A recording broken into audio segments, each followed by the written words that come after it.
OpenClaw will hack you. It's just a matter of time. Did you know that the most downloaded OpenClaw skill is malware that stole users' SSH keys, crypto wallets, browser cookies, and connected to an attacker's server? Today we're talking about OpenClaw safety and security issues and how you can protect your AI assistant and yourself from malicious actors and what to do if you suspect something went wrong already. OpenClaw is a self-hosted AI assistant system that can route messages, run tools and tasks, and orchestrate workflows. It was vibecoded by Peter Steinberger just a couple of months ago. The number of forks and stars on GitHub skyrocketed in hours when people discovered OpenClaw value, and that made it the most popular project on GitHub. But as we talked security today, I have to mention that even the project name itself hacked thousands of users in the first several days.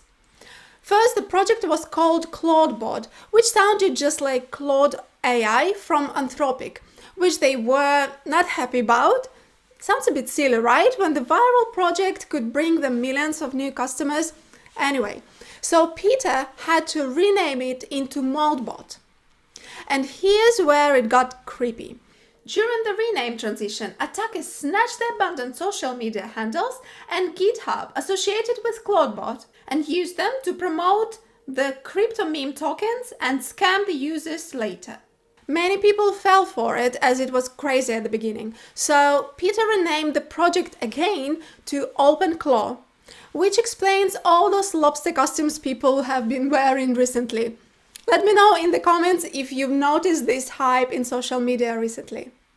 Now about the vibecoded label. People use that word when software is shipped very fast with heavy AI-assisted coding and less traditional review discipline. That speed is not automatically bad, but in security terms, fast shipping without strict guardrails often increases bug density in high-risk areas like auth and identity checks, input validation, path handling, webhook verification, tool execution boundaries, and isolation rules. So the core truth is, vibe coding doesn't guarantee insecurity, but it raises the probability of security debt. Also, the fact that the project became a kind of community project, people got so excited that they started creating some extensions, skills, to make their OpenClaw an expert in particular areas. Although many skills like Google Workspace CLI, self-improving agent, agent browser, polymarket, humanized AI text, etc.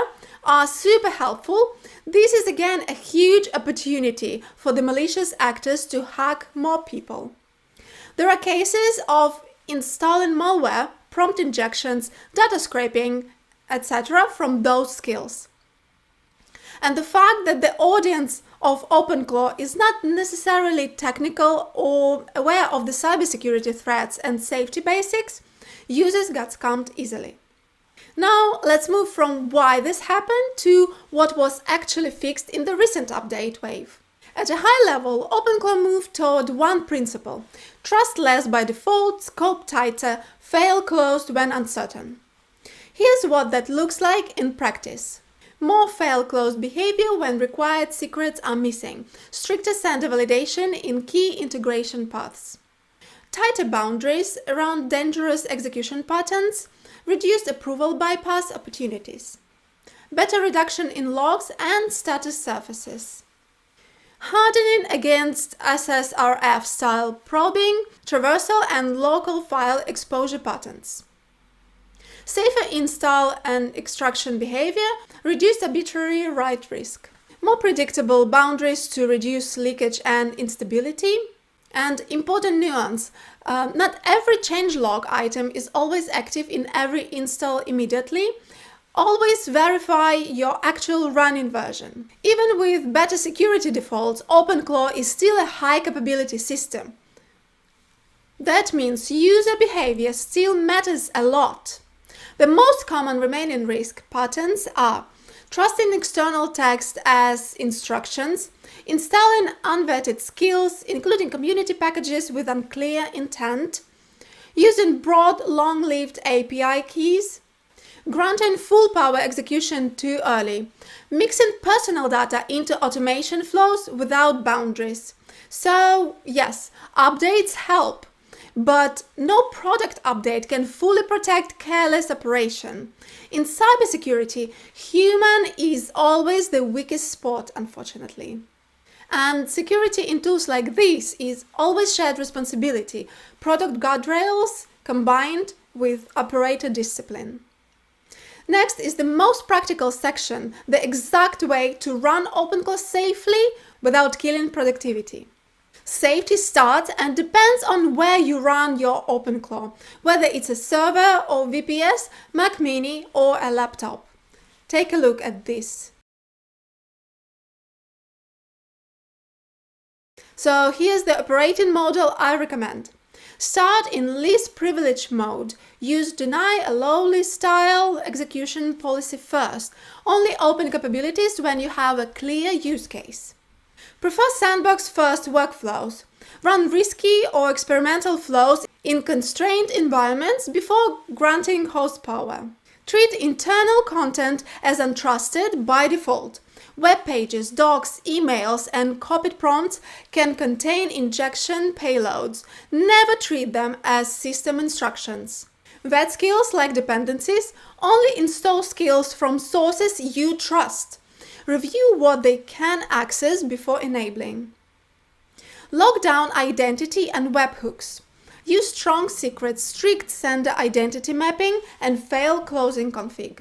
Use separate agents, channels, workspaces for personal versus business-sensitive workflows.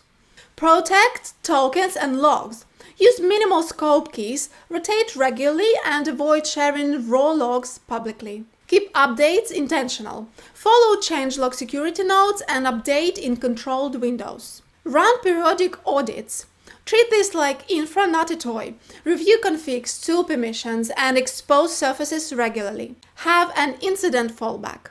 If something looks off, pause automations, revoke keys, isolate affected workflows, and review logs. Secrets and API keys discipline. Never share keys in chat, screenshots, or repo history. Use env or secret manager. Scope keys minimally, rotate keys regularly, revoke immediately if exposed. Store backup copies safely and separately. Most important, run restore drills. If restore isn't tested, recovery is uncertain.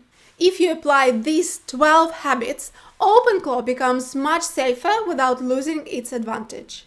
And the important part, if behavior looks suspicious, pause automations, revoke and rotate keys, isolate affected environment, and inspect logs and recent changes. Otherwise, this setup keeps productivity high while reducing avoidable risk. So here's the bottom line. OpenClaw is not unsafe by definition. It's a high-power system that becomes safe or risky depending on configuration and operator discipline. I hope this video was useful for you. Stay safe. Thanks for watching. Bye!